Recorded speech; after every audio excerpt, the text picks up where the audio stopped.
सरकार की भविष्यवाणी। मध्य प्रदेश में कांग्रेस की सरकार बन सकती है और सीएम का चेहरा कमलनाथ हो सकते हैं, यह भविष्यवाणी ग्वालियर में हनुमान सत्संग धाम श्री हरि अवतार दर्शन पीठ के पीठाधीश्वर महामंडलेश्वर संतोष शर्मा गुरुजी ने की है। साथ ही उन्होंने यह भी आशंका जाहिर की है कि कमलनाथ सरकार में अस्थिरता भी बनी रहेगी। ऑपरेशन लोटस की बात गुरुजी भी जान रहे हैं।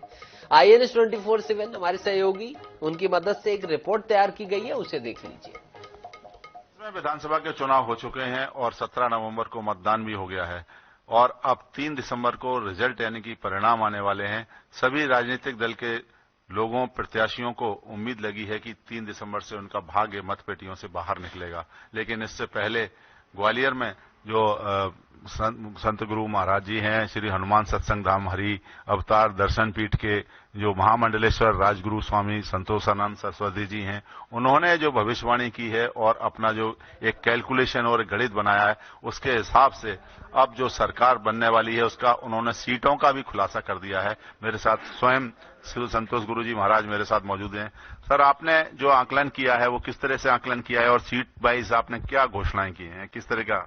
देखिए, मैं राजनीतिक व्यक्ति नहीं हूं, मैं एक पीठ पर बैठने वाला महामंडलेश्वर राजगुरु की उपाधि वाला व्यक्ति हूं। इसलिए मेरा जो आकलन है वो कोई ज्योतिष नहीं है, आध्यात्मिक सिद्धांत है, जिसके आधार पर ही हम 50-55 वर्ष से जो है इस गद्दी पर बैठ करके जो भी संभव होता है मार्गदर्शन करते हैं। उसी में राजनीतिक परिप्रेक्ष्य में वर्तमान की जिज्ञासाएं न केवल ये आपकी हैं बल्कि जनता की भी जिज्ञासा है और नेताओं की अपेक्षाओं में तो और भी अधिक है। इसीलिए उसी तारतम्य में इसका चिंतन भी किया गया है, जिसके आधार पर हमारा अपना जो आकलन है वो ये है कि मध्य प्रदेश में कांग्रेस की सरकार के लिए 52 से 53% सीटें मिलेंगी और भारतीय जनता पार्टी को 40 से 42% सीटें मिलेंगी। 8 से 10% में लगभग अदर्स और पार्टियां होंगी, जिसके आधार पर प्रथम निमंत्रण कांग्रेस को मिलना चाहिए और मिलेगा। कमलनाथ जी का चेहरा पहले से ही सामने है, इसलिए इस प्रकार की सरकार का निमंत्रण और सरकार बनने की दिशा बनना स्वाभाविक है। जो आप आंकड़े बता रहे हैं उसके आंकड़े के मुताबिक मार्जिन बहुत कम है, 55 और 42 और 45, तो कहीं ना कहीं आपको लगता है कि पूर्ण बहुमत की सरकार बन पाएगी? हमने इसके बारे में भी जो अपना जो चिंतन है वो रखा है लोगों के बीच में कि सरकार कांग्रेस की बनने के उपरांत आगे चल के भारतीय जनता पार्टी भी अपनी सरकार बनाएगी। तो आपको क्या लग रहा है कि पहले जो 18 महीने की सरकार रही थी वैसा इतिहास फिर दोहराया जाने वाला है? इतिहास अगर जो है दोहराता रहता है तो सिद्धांत मजबूत बन जाता है और जो राजनीति के सिद्धांत हैं, साम दाम दंड भेद, चारों का अपनाना अगर राजनेता करें तो राजनीति के सच्चे खिलाड़ी माने जाएंगे। तो जो आप आकलन कर रहे हैं उसके हिसाब से जो कांग्रेस की बहुमत से सरकार बन रही है, उस सरकार के साथ साथ आपको लगता है कि सरकार के चलने का जो समय है पूरे 5 साल चलेगी? आपको इस तरीके का कोई दिख रहा है कुछ आकलन? कुछ योग सुयोग और कुयोग होते हैं जिनके आधार पर जो है सभी घटनाएं घटती हैं। उन्हीं के आधार पर कांग्रेस में स्वयं का विचलन भारतीय जनता पार्टी को अवसर का जो है फायदा देगा। तो इसके लिए कोई उपाय भी बताया आपने? कुछ अपने आध्यात्मिक दृष्टि से कुछ उपाय भी दिख रहा है आपको? वास्तव में धार्मिक गतिविधियां स्वाभाविक रूप से प्रभाव डालती हैं, इनका अपना महत्व भी है। जब कांग्रेस की सरकार थी तब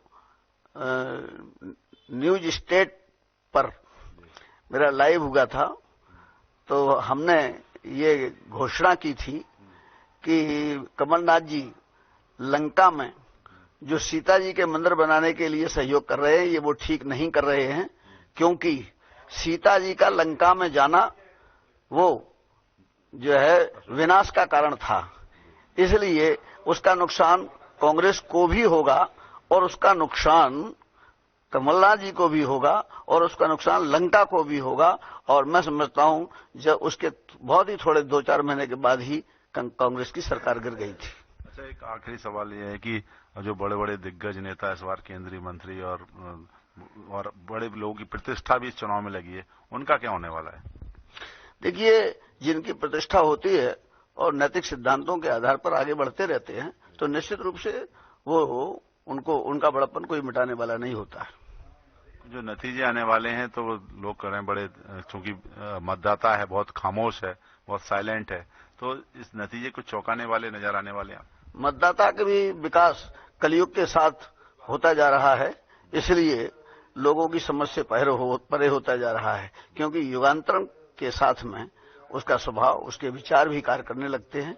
इसीलिए लोगों के अंदर ज्यादा आध्यात्मिकता से जानने की, ज्योतिष से जानने की आकांक्षा बढ़ी हुई है, क्योंकि मतदाता का पता लगा पाना आसान काम नहीं है।